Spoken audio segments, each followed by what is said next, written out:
Video में हम आपको बताएंगे simple and perfect passive gerund. अब सिंपल जेरंड क्या है?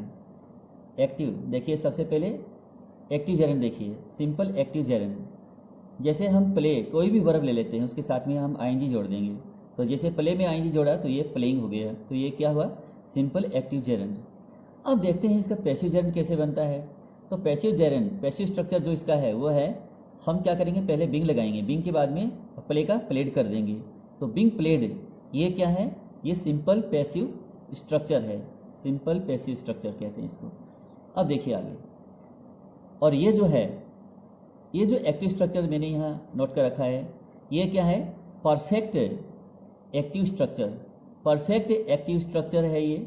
तो इसमें परफेक्ट एक्टिव स्ट्रक्चर क्या होता है? हैविंग के साथ में हमने प्लेड किया है, तो हैविंग प्लेड ये है परफेक्ट एक्टिव स्ट्रक्चर, और ये है passive structure, perfect passive structure. Perfect passive structure having के बाद में बीन लगाया गया है और बीन के बाद में प्लेड। तो इसमें था हैविंग प्लेड, इसमें है हैविंग बीन प्लेड, तो इसमें बीच में रखा क्या है? बीन रखा है। तो ये परफेक्ट पैसिव स्ट्रक्चर बनता है इस तरीके से। और एक्टिव स्ट्रक्चर बनाना है तो बीन को निकाल देंगे तो ये एक्टिव स्ट्रक्चर हो जाएगा। एक्टिव स्ट्रक्चर का हम तब प्रयोग करते हैं जब आगे इसका ऑब्जेक्ट हो। जैसे एक ट्रांजिटिव वर्ब है, ट्रांजिटिव वर्ब हो, ट्रांजिटिव वर्ब के आगे ऑब्जेक्ट लगता है, ठीक है, तो ऐसे में इसका पैसिव स्ट्रक्चर नहीं बन सकता, इसका पैसिव स्ट्रक्चर नहीं बनेगा। अगर ये इसके ये जो है इंट्रांजिटिव वर्ब होगा, ये ट्रांजिटिव वर्ब नहीं है, इंट्रांजिटिव वर्ब है, तभी इसका पैसिव स्ट्रक्चर बन सकता है बिन लगा करके। यानी जब उस समय जो सब्जेक्ट है वही उसका रिसिपिएंट बन जाएगा, पूरे का रिसिपिएंट वही बनेगा, उसी कार्य का भी जो कार्य घटा है वो, और पूरा का पूरा जो है वही रिसिपिएंट बन जाएगा। तो इस तरीके से हम आपको बताने वाले हैं। आज के कार्य शुरू करते हैं। पहला सेंटेंस देखिए, ही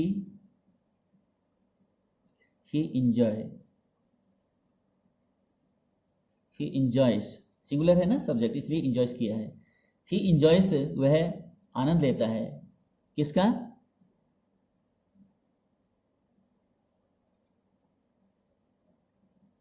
ट्रेवलिंग। ही इंजॉयस ट्रेवलिंग, उसे यात्रा करने का आनंद आता है, उसे यात्रा का मजा आता है, उसे यात्रा का आनंद आता है, इसका मतलब ये होता है। अब करना क्या है? अब ही इंजॉयस, इसको तो ज्यों का त्यों ही लिखा जाएगा, इसमें तो कुछ भी नहीं करना है। ही इंजॉयस, उसे आनंद आता है, तो इसमें हम क्या करेंगे? पहले हम बिंग करेंगे, बिंग ट्रेवल्ड कर देंगे,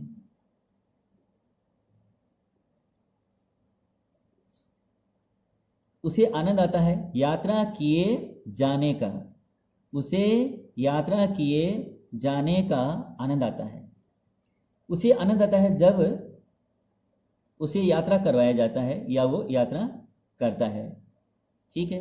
उसे आनंद आता है यात्रा किए जाने का, यात्रा किए और ये हो गया जाने का, उसे यात्रा किए जाने का आनंद आता है। चलिए एक अगला सेंटेंस देखते हैं। तो ये हो गया इसका सब्जेक्ट, ये है वर्ब है, ये ऑब्जेक्ट है। अब ऑब्जेक्ट है, ये क्या है? डायरेक्ट ऑब्जेक्ट है इसका। क्योंकि अब डायरेक्ट ऑब्जेक्ट इसलिए है कि देखिए, एक तो वर्ब में हमने जब इसका आईएनजी का यूज़ किया और ऑब्जेक्ट के स्थान पर इसका यूज़ किया, तो ऑब्जेक्ट के स्थान पर तो नाउन होगा तभी आएगा, नाउन ही ऑब्जेक्ट का काम करेगा, ठीक है। तो ये क्या है? नाउन के रूप में यूज हुआ है। जब आईएनजी वर्ब का नाउन के रूप में यूज़ करते हैं तभी वो जेरंड कहलाता है। देखते हैं अगला सेंटेंस। अगला सेंटेंस देखिए कि जैसे मैं लिखता हूं यहां, सी हैट्स, वह नफरत करती है, उसे नफरत है, किसका?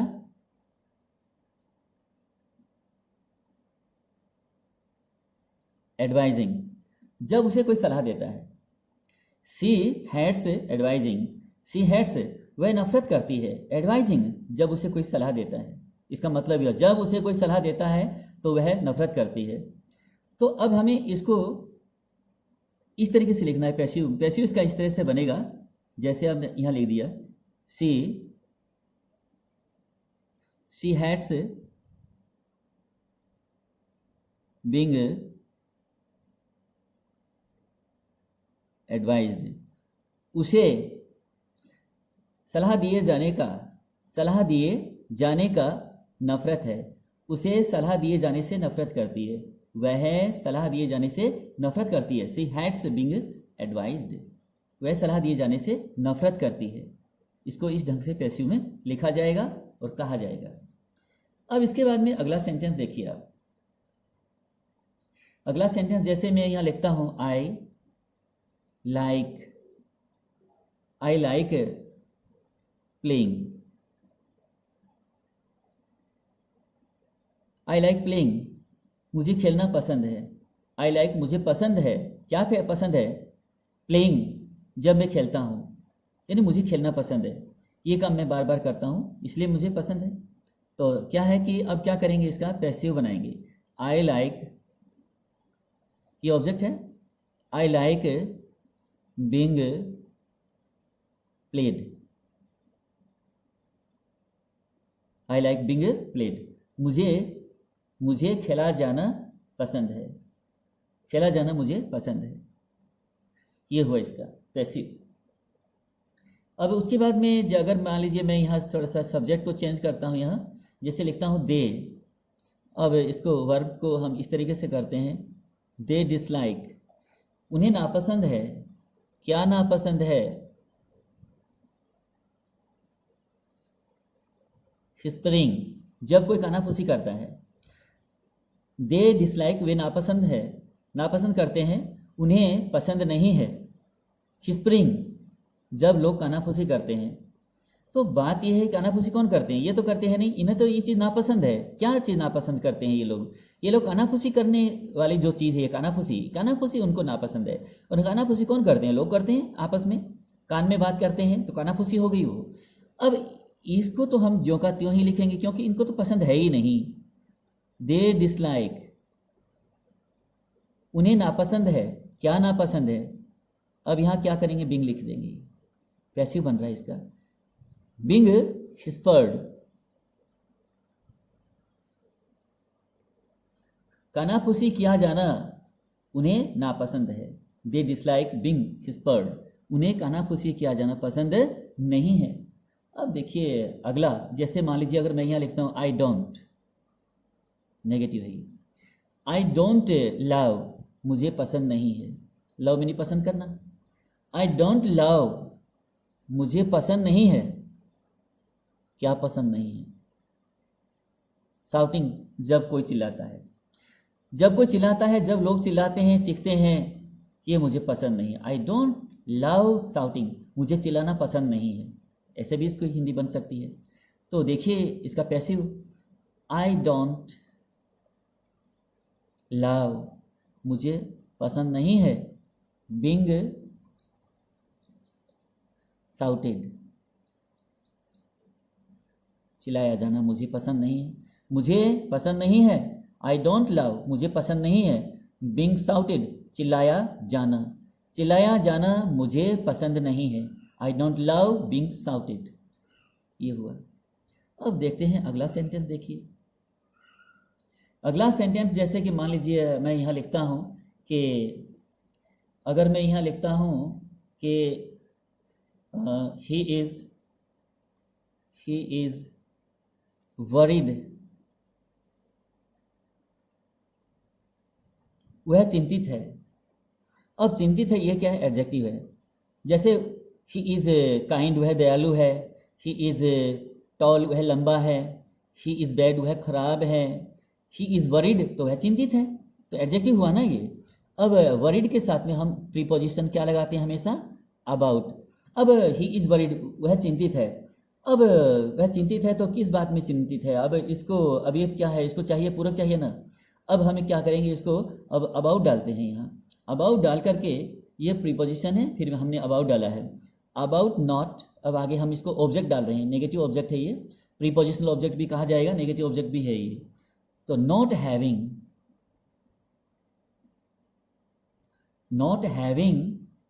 completed, not having completed his work, work, he is worried, वह चिंतित है। भाई अब इसमें लिखा है कि वह चिंतित है, तो पहले इससे पहले कोई घटना घटित हो चुकी है तभी तो चिंतित हुआ ना। अब वह चिंतित है तो इससे पहले मान के चलिए कि पहले कुछ ऐसा हुआ है कि वो अब चिंतित है उस बारे में। तो ही इज़ वरीड अबाउट, वह इस बारे में चिंतित है। किस बारे में? Not having completed his work, कि उसने अपना काम पूरा नहीं किया है। नॉट हैविंग कंप्लीटेड, पूरा नहीं किया है। तो इसमें क्या है? अब इसका तो ये क्या है? ये जेरेंड है, ये ऑब्जेक्ट है, ठीक है, ये प्रीपोजिशनल ऑब्जेक्ट है, और ये एडजेक्टिव है। तो ये एडजेक्टिव है, तो एडजेक्टिव को डिस्क्राइब कौन करेगा? एडवर्ब करेगा। एडवर्ब ही तो जो होता है, क्रिया विशेषण ही जो होता है वो विशेषण को डिस्क्राइब करता है, उसके बारे में बताता है, ठीक है। तो ये क्या है? Not having completed his work, इसमें घटना घटित हो चुकी है, और ये घटना घटित होने के बाद में अब वो चिंतित है। He is worried about not having completed his work. देखिए अगला जो सेंटेंस है, मान लीजिए अगर मैं यहाँ लिखता हूँ कि यू शुड, अब ये मॉडल में हम नोट करें थोड़ा। You should have spoken, you should have spoken the truth, तुम्हें सच बोलना चाहिए था, तुम्हें सच बोलना चाहिए था, पर बोला नहीं गया ना। Before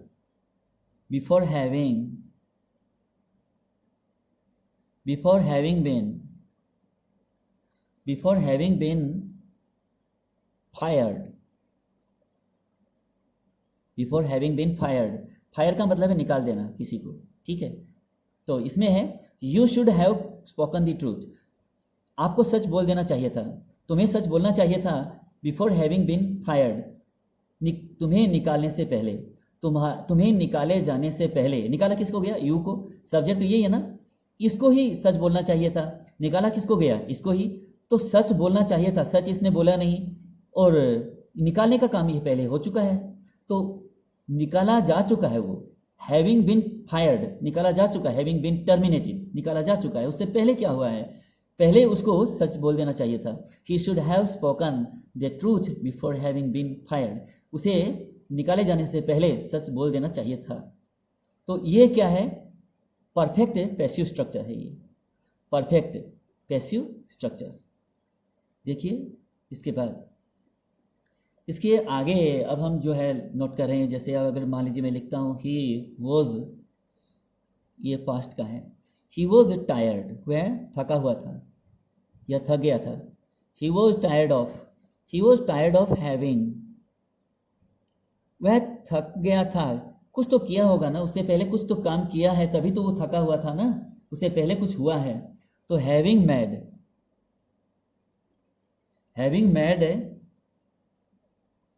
her understand,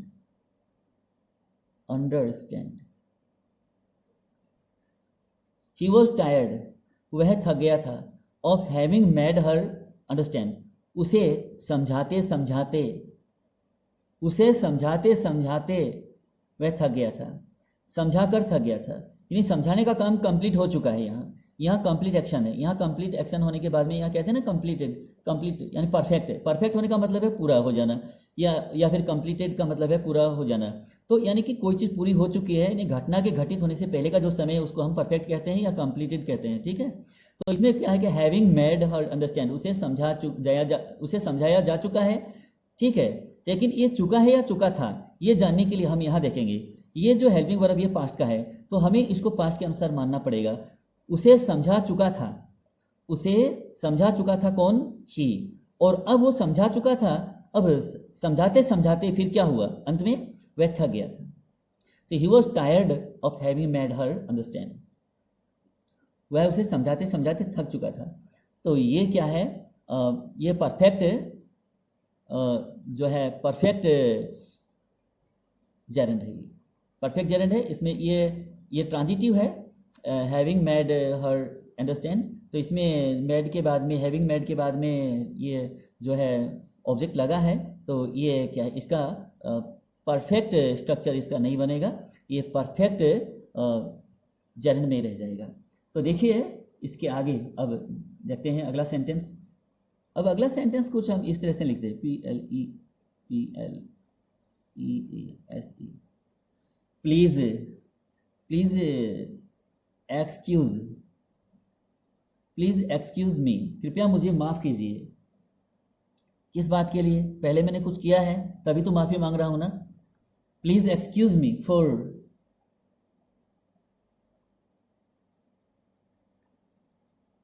disturbing you, आपको बाधा पहुंचाने के लिए, आपको डिस्टर्ब करने के लिए, कृपया आपको मैंने डिस्टर्ब किया है, मुझे माफ़ी दीजिए। प्लीज़ एक्सक्यूज मी, कृपया मुझे माफ़ी दीजिए। ऐसा मैंने क्या कर दिया? पहले कुछ किया है तो फॉर डिस्टर्बिंग यू, आपको डिस्टर्ब किया है, आपको डिस्टर्ब कर रहा हूँ, कृपया मुझे माफ़ी दीजिए। अब इसका जो टाइम है और इसका जो टाइम है, डिस्टर्बिंग का टाइम है और एक्सक्यूज का टाइम है, तो ये तो या तो फिर ये समझे कि दोनों का समय बराबर भी हो सकता है। साथ में तो मैं आपको डिस्टर्ब कर रहा हूँ और साथ में माफ़ी भी मांग रहा हूँ, तो दोनों का समय एक ही है, दोनों का समय टाइम सीमा जो है वो बराबर है। या फिर यूँ माने कि ये काम पहले हो चुका है और इसके बाद पहले मैंने डिस्टर्ब कर दिया है और फिर मैं माफ़ी मांग रहा हूँ, ठीक है, तो इसीलिए इसका यूज़ किया जा रहा है। तो दोनों का टाइम, इसका टाइम इससे पहले का है ये, या फिर ये मान ले कि इसका टाइम इसके बराबर में है। तो ये जो है, अगर हम लिखते हैं इसको पैसिव जेरंड में, सिंपल पैसिव जेरंड में लिखते हैं, तो इसका मतलब है कि दोनों का समय या तो पहले बराबर है या उसका थोड़ा सा पहले का है, ठीक है, जेरंड का टाइम जो वो पहले का है थोड़ा, या फिर मेन वर्ब के साथ साथ का है। तो इसी को हम मान लीजिए, अब अगर इसी को इस तरह से लिखें कि अगर मैं इसको दोबारा से लिख दूं इस तरीके से, प्लीज़ एक्सक्यूज मी, कृपया मुझे माफ़ कीजिए, फॉर हैविंग, इसी को ही मैंने लिख दिया, फॉर हैविंग डिस्टर्ब यू। अब ये क्या हुआ कि अब ये जो माफ़ी तो अब मांग रहा हूँ, प्लीज़ एक्सक्यूज मी, कृपया मुझे माफ़ी दीजिए, माफ़ी तो अब मांग रहा हूँ, लेकिन पहले मैंने कुछ कर दिया ऐसा, तभी तो माफ़ी मांग रहा हूँ ना। तो having, for having disturb you, मैंने आपको डिस्टर्ब कर दिया है, मैंने आपको डिस्टर्ब किया है और अब मुझे आप माफ़ी दीजिए। तो ये परफेक्ट जो है, ये परफेक्ट जेरंड है, और परफेक्ट जेरंड है, पैसिव नहीं है ये, क्योंकि डिस्टर्ब के बाद में ऑब्जेक्ट लगा है, तो ये पैसिव जेरंड नहीं है, ठीक है। ये एक्टिव जेरंड में है, परफेक्ट एक्टिव जेरंड है ये, और इसमें ये माफ़ी किया मांगा जा रहा है, इसमें ये इम्परेटिव है। तो अगला सेंटेंस देखिए। अगले सेंटेंस में जैसे कि मान लीजिए, अगर मैं आपको इस तरह से समझा रहा हूँ यहाँ कि जैसे अगर मान लीजिए मैं यहाँ लिखूँ कि आई एम, जैसे मैं लिख रहा हूँ आई एम सॉरी, मुझे खेद है, तो खेद है कुछ हो रहा है, पहले कुछ हुआ है तभी तो खेद है ना। I am sorry not, I am sorry not having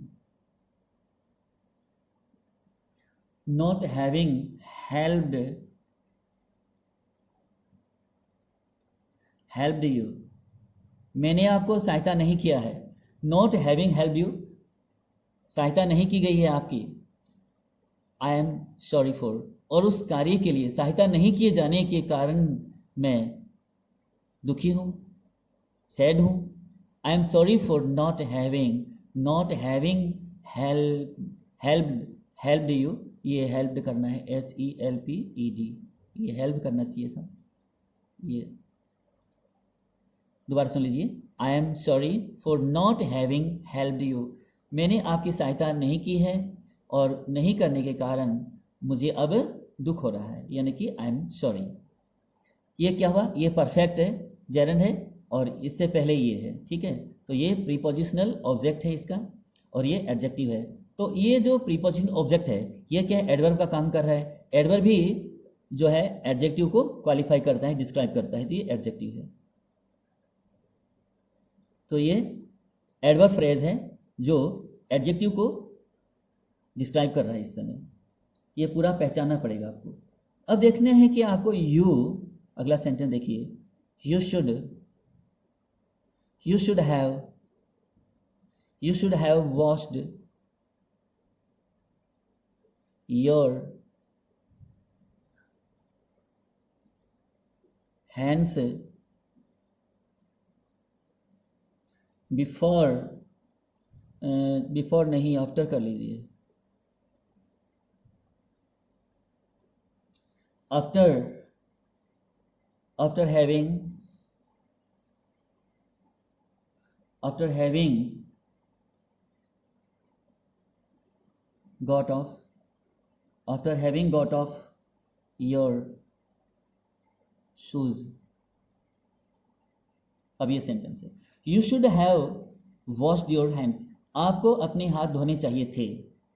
after having got off your shoes, जूतों को उतारने से पहले, जूतों को उतारने का काम पहले हो चुका होगा, कर दिया जाएगा।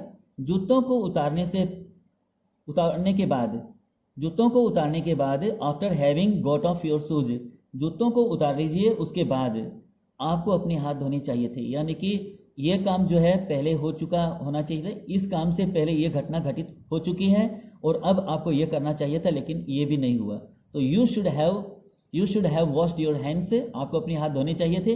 After having got off your shoes, जूतों को उतारने के बाद, जूतों को उतारने के बाद आपको अपने हाथ को धोने चाहिए थे, लेकिन काम हुआ नहीं। तो इसमें अगला जो सेंटेंस है, अगर मान लीजिए मैं लिखता हूं कि आई इंटेंड, मेरा इरादा है, I intend to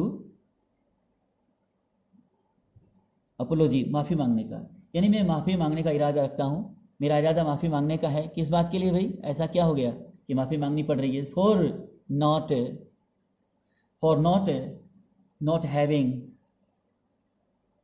having asked for meaning मांगना कोई चीज़, आस्क फॉर योर परमिशन,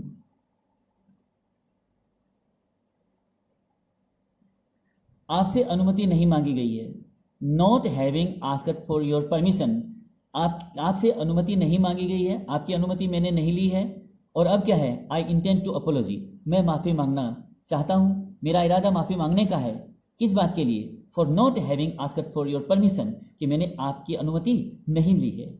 तो ये घटना पहले घटित हो चुकी है और मैं ये काम करना चाहता हूँ। तो ये क्या है, ये वर्ब है, और वर्ब के बाद में ये जो है ये प्रीपोजिशनल ऑब्जेक्ट है, डायरेक्ट ऑब्जेक्ट नहीं है, क्योंकि हमें फॉर प्रीपोजिशन लगाना पड़ रहा है। तो ये क्या है, नेगेटिव प्रीपोजिशनल ऑब्जेक्ट है।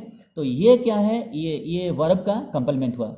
यहाँ से लेकर के ये सारा का सारा जो है, इतना जो है, ये सब का सब वाक्य जो है, इतना है, ये कंप्लीमेंट है। किसका? वर्ब का कंप्लीमेंट। अपोलॉजी जो एक वर्ब है, इसका कंप्लीमेंट है ये। अगर हम अपोलॉजी, मैं माफ़ी मांगना चाहता हूँ, अगर मैं इतना कह के रुक जाऊँ, तो अब इस क्रिया को पूरक चाहिए, इसके आगे कुछ आना चाहिए। अब ये कहता है कि भाई आगे और भी कुछ दीजिए ना, पूरक। तो पूरक जब आया तो ये कंप्लीमेंट कहलाया। कंप्लीमेंट क्या होता है? पूरक। देखिए आगे, ये वर्ब का कंप्लीमेंट है। तो अब देखिए, आई हियर्ड के बाद ऑफ का भी प्रयोग करते हैं, अबाउट का भी हम प्रयोग करते हैं, अबाउट का ज़्यादा करते हैं, बस इतना ही फर्क है। I heard about your having, I heard about your having been beaten. अब ये क्या है कि हैविंग बीन बीटेन, आपको पीटा गया है, आप मार खाए हैं, मैंने सुना है। I heard about your having been beaten, मैंने सुना है कि आपको पीटा गया है। तो इसमें क्या है कि इसमें देखो कि योर लगा है ना, अब इसमें आई का मतलब ही नहीं है। आई ने तो सुना है, सुनने का काम किया। आई हर्ड, मैंने तो सुना है, मैंने तो काम सुनने का किया। पीटने का काम, मार खाया कौन है? योर, यानी यू ने खाया है, यहाँ यू ने मार खाया है। तो यू हैव बीन बीटन लिखते हैं ना, वैसे ही। तो उसी तरीके से अबाउट योर हैविंग, अब यू हैव नहीं लिख के हैविंग किया है यहाँ, ठीक है, क्योंकि प्रीपोजिशन है। प्रीपोजिशन के बाद में जेरंड का यूज होता है ना, तो ये परफेक्ट पैसिव जेरंड है ये। तो I heard about your having been beaten, मैंने आपके पीटे जाने के बारे में सुना था। तो मुझे उम्मीद है कि आपको सारे वाक्य पसंद आए हैं। अगर पसंद आ गए हैं, समझ में आ गए हैं, तो बार बार इसको पढ़िएगा, समझिएगा और सीखिएगा और बोलना सीखिएगा इंग्लिश। अब क्या करना है आपको, मेरे इस वीडियो को लाइक करना है और शेयर करना है अधिक से अधिक। Thank you.